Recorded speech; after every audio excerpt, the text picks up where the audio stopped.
Party అధ్యక్షులు మనందరి అభిమాన నాయకులు శ్రీ పవన్ కళ్యాణ్ గారికి, వేదికను అలంకరించిన సహచర మంత్రివర్యులు దుర్గేష్ గారికి, పెద్దలు నాగబాబు గారికి, గౌరవ శాసనసభ్యులు, గౌరవ పార్లమెంట్ సభ్యులకు, జనసేన పార్టీ వివిధ కార్పొరేషన్లకి చైర్మన్లు, పార్టీ కార్యవర్గంలో ఉన్నత స్థానంలో ఉన్న మన నాయకులు, మా అందరికన్నా ముఖ్యంగా మీరు మన జన సైనికులు, మన వీర మహిళలు, మనస్ఫూర్తిగా మీరు ఏ విధంగా 12 సంవత్సరాలు పవన్ కళ్యాణ్ గారి వెంట నడిచారో, ఆ బాటలో ఎంతోమందిని తీసుకొచ్చి రాష్ట్రానికి మీరు ఉపయోగపడ్డారో ఈ సందర్భంగా మనం గుర్తు చేసుకోవాలి. ఈరోజు ఈ ప్రాంగణం మాన్యం వీరుడు అల్లూరి సీతారామరాజు గారి స్ఫూర్తి మిమ్మల్ని నింపడానికి కోసం పవన్ కళ్యాణ్ గారు ప్రత్యేకంగా నామకరణ చేశారు. గతంలో అటువంటి మహానుభావులు ఏ విధంగా త్యాగం చేశారో మన రాష్ట్రం కోసం, మన దేశం కోసం, మన పౌరుల కోసం, మీ అందరిలో కూడా ఆ స్ఫూర్తి నింపడానికి కోసం ఒక ప్రయత్నం. బ్రిటిష్ సామ్రాజ్యాన్ని వనరులు తక్కువ ఉన్న తన అనుచరులతోటి ఏ విధంగా ఆయన చాకచక్యంగా పోరాటం చేసి అనేక సందర్భాల్లో చనిపోయే పరిస్థితుల్లో కూడా భయపడకుండా 27 సంవత్సరాల్లోనే నాయకత్వం చూపించిన మహానుభావుడు అల్లూరి సీతారామరాజు గారు. ఆయన పేరుతో మనం ఈ రోజున ఈ ప్రాంగణంలో ఒక స్ఫూర్తిని నింపే విధంగా ఒక ప్రస్థానం, ఒక ప్రయాణం చేయబోతున్నాం. అదేవిధంగా 5 ముఖద్వారాలు, వాటన్నిటికి కూడా ప్రత్యేకంగా ఆలోచించి పవన్ కళ్యాణ్ గారు మిమ్మల్ని అందరినీ కూడా ఉత్తేజపరచడానికి కోసం చేసిన కార్యక్రమం. తెలుగు రచయిత, గొప్ప కవి, తన రచనల ద్వారా సాంఘిక పరివర్తనకు ప్రయత్నించిన మహాకవి గురజాడ అప్పారావు గారు. ఆయన స్ఫూర్తి, ఆయన మన భాష పైన ఉన్న ప్రేమ, అభిమానంతో ఏ విధంగా మన అందరి కోసం నిలబడ్డారో అది మీకు గుర్తు చేయడానికి కోసం ఈరోజు ఒక ముఖద్వారం ఆయన పేరు మీద కూడా పవన్ కళ్యాణ్ గారు నామకరణం చేశారు.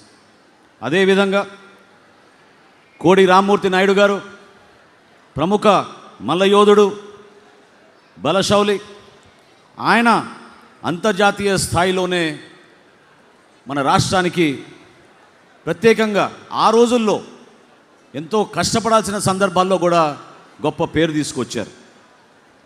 అదేవిధంగా ఈరోజు కొంతమంది మాట్లాడుతున్నారు విశాఖపట్నం స్టీల్ ప్లాంట్ గురించి. కానీ ఎప్పటి నుంచో ఎంతమంది దాని గురించి త్యాగాలు చేశారో, ఎంతమంది ప్రాణాలు కోల్పోయారో వారిని మర్చిపోతున్నారు. అటువంటి మహానుభావుల్లో ఒకళ్ళు తెన్నేటి విశ్వనాథం గారు. విశాఖపట్నంలో సముద్ర తీరంలో ప్రత్యేకంగా ఒక ఆధునిక ఉక్కు కర్మాగారాన్ని స్థాపించడంలో ఆయన పోషించిన పాత్ర మనం ఎవరం కూడా మర్చిపోలేము, మర్చిపోకూడదు. అందుకనే ఆయన పేరుతో కూడా ఈరోజు ఒక ముఖద్వారం ఏర్పాటు చేసుకున్నాం. ఉత్తరాంధ్ర వీరవనిత, నిండు గర్భిణిగా ఆ రోజు ఆమె రైతుల పక్షాన నిలబడి ఒక అద్భుతమైన పోరాటం బ్రిటిష్ సామ్రాజ్యం పనిచేశారు.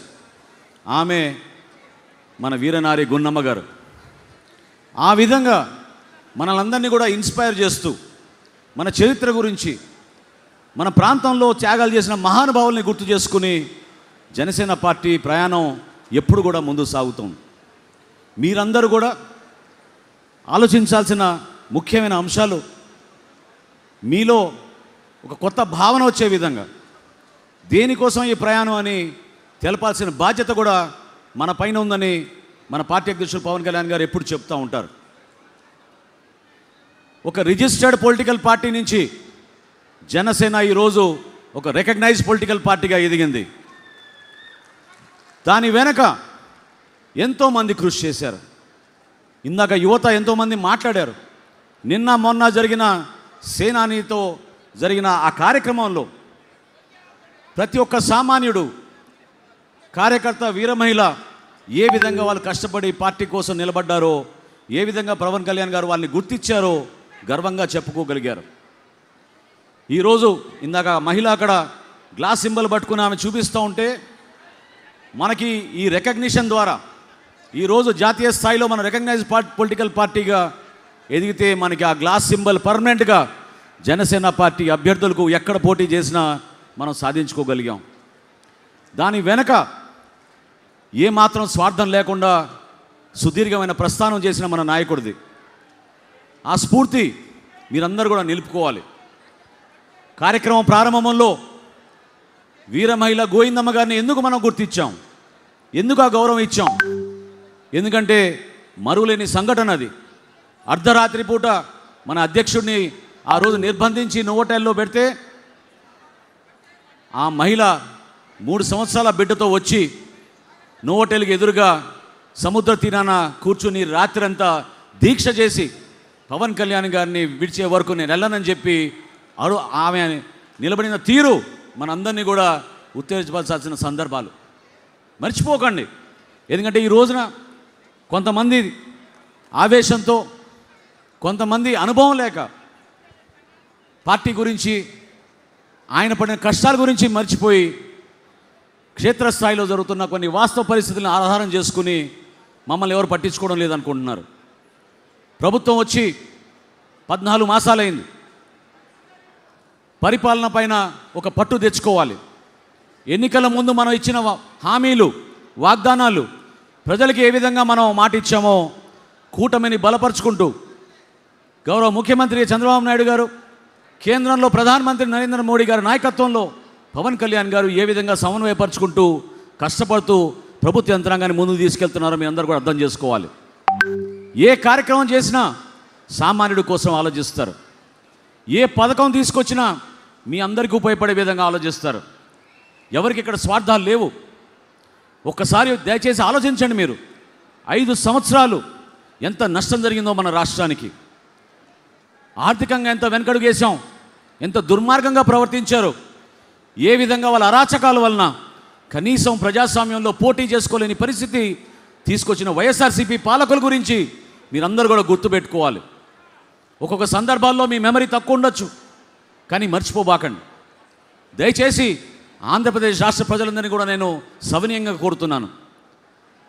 ఏ రోజైనా సరే మీరు ఈ కూటమికి ఎందుకంత ఘన విజయం అందించారు, ఎందుకు మీరు మమ్మల్ని ఆశీర్వదించారు, దాని వెనక 5 సంవత్సరాలు జరిగిన ఆ అహంకారమైన పరిపాలన ఏ విధంగా ప్రతి కుటుంబాన్ని ఇబ్బంది పెట్టిందో దాన్ని మీరు మర్చిపోబాకండి.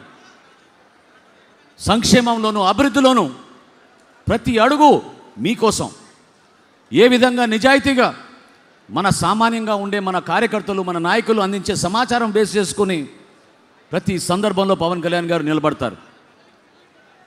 సోషల్ మీడియాలో జరుగుతున్న ప్రచారం, ప్రత్యేకంగా వ్యక్తిగతంగా దూషించే విధానం, దీన్ని మనందరం కూడా తిప్పికొట్టాలి. జన సైనికులుగా, వీర మహిళలుగా మీరు పడిన బాధలు, అవమానాలు బహుశా ఏ రాజకీయ పార్టీలో నాయకులకి ఆ విధమైన పరిస్థితి రాలేదు. కానీ మీరు నిలబడ్డారు, తట్టుకున్నారు. ఈ ప్రస్థానంలో మీరు కదలకుండా నడిచారు. మన వీర మహిళలకి జరిగిన అవమానాన్ని మీరెవరు కూడా మర్చిపోకూడదు. కానీ ఈ సందర్భంలో మేము గుర్తు చేస్తున్నాను, దయచేసి మీరెవ్వరు కూడా వ్యక్తిగత ఆరోపణలు చేస్తూ వ్యక్తిగతంగా ఒకరిని దూషించాల్సిన అవసరం లేదు. కార్యక్రమాల గురించి తెలుసుకోండి, మన పార్టీ చేస్తున్న కార్యక్రమాల గురించి సమాచారం తెప్పించుకోండి, వాటి గురించి మీరు మాట్లాడండి, బలంగా తీసుకెళ్ళండి.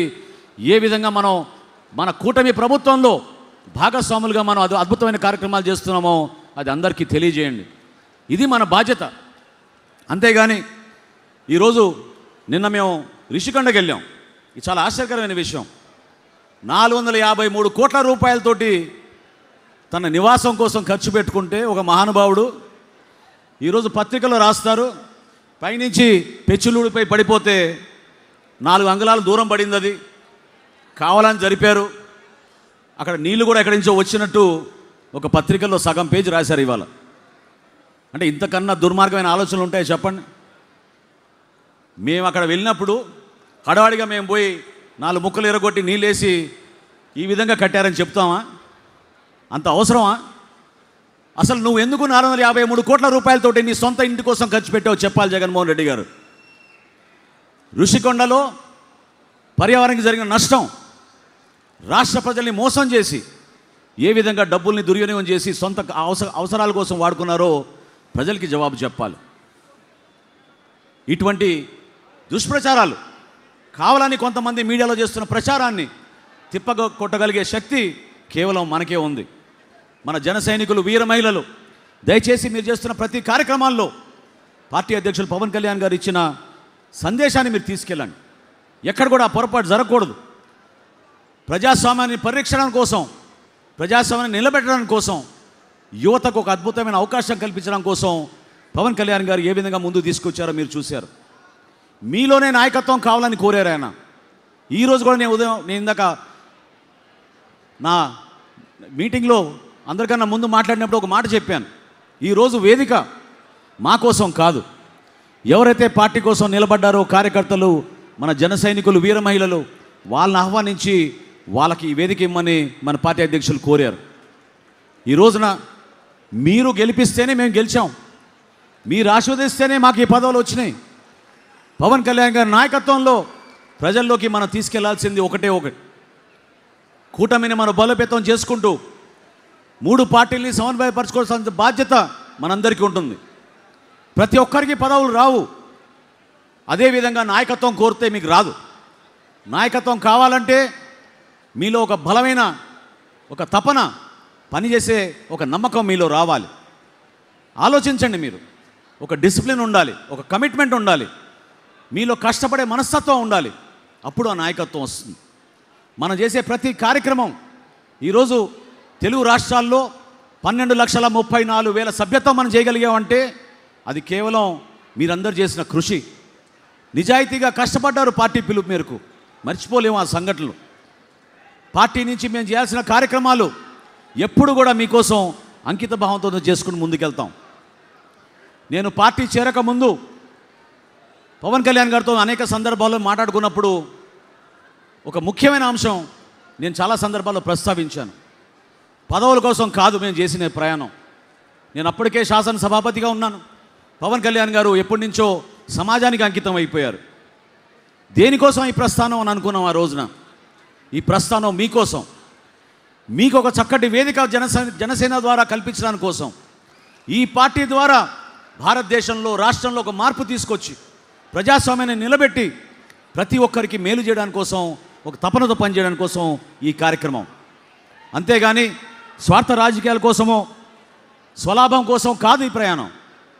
మీరందరూ కూడా ఒక అంకిత భావంతో, ఎన్నికలు అయిపోయినాయి, 14 మాసాలు పూర్తయిన ప్రభుత్వం వచ్చిన తర్వాత మన బాధ్యత ఏంటనేది మీరు ఆలోచించాలి. నిలబడండి, ఒకే ఒక మాట మీద నిలబడండి. మన పార్టీ అధ్యక్షులు పవన్ కళ్యాణ్ గారు మనకి ఏం చెప్తారో అది చేద్దాం. దానికి అంకిత భావంతో పనిచేద్దాం, ప్రజల్లోకి తీసుకెళ్దాం. ఇది మన బాధ్యత. ఎన్నికలు వచ్చినాయా రాలేదా, ఎవరికి ఎన్ని సీట్లు వస్తాయి దాని గురించి కాదు. నిలబడాల్సింది మన పార్టీని మనం బలోపేతం చేసుకోవాలి, సంస్థాగతంగా ముందుకు తీసుకెళ్ళాలి. ఆ ప్రస్థానంలో మనం భారతీయ జనతా పార్టీ నాయకుల్ని గౌరవించాలి, తెలుగుదేశం పార్టీ నాయకుల్ని గౌరవించుకోవాలి. క్షేత్రస్థాయిలో జరుగుతున్న ప్రతి ప్రభుత్వ కార్యక్రమంలో జన సైనికులు, వీర మహిళలు పాల్గొనాలి. ఇది మన ప్రభుత్వంగా మీరు భావించుకొని ముందుకెళ్ళాలని చెప్పి మిమ్మల్ని అందరినీ కూడా కోరుకుంటూ, ఇంత అద్భుతమైన అవకాశం 3 రోజుల నుంచి విశాఖపట్నంలో ఎంతోమందిని కలవగలిగాం. దూర ప్రాంతాల నుంచి కష్టపడి తిరిగి వచ్చారు. పేరు పేరున ఈ ఆహ్వాన కమిటీకి కష్టపడి పనిచేసిన మన గౌరవ శాసనసభ్యులకి, ఈ 12 మంది కమిటీలు ఏదైతే వారం 10 రోజుల నుంచి అహర్నిశలు కృషి చేశారు ఇటువంటి ఏర్పాటు చేయడానికి, పోలీస్ సిబ్బందికి, అధికారులకు, మన పార్టీ అధ్యక్షులు పవన్ కళ్యాణ్ గారికి మనకి ఇటువంటి వేదిక కల్పించినందుకు గర్వంగా మనం జనసేన అని చెప్పుకునే విధంగా ముందుకెళ్ళడానికి ఆయన కల్పించిన ఈ అవకాశాన్ని నేను ప్రత్యేకంగా ధన్యవాదాలు తెలుపుకుంటూ సెలవు తీసుకుంటున్నాను. జై జనసేన.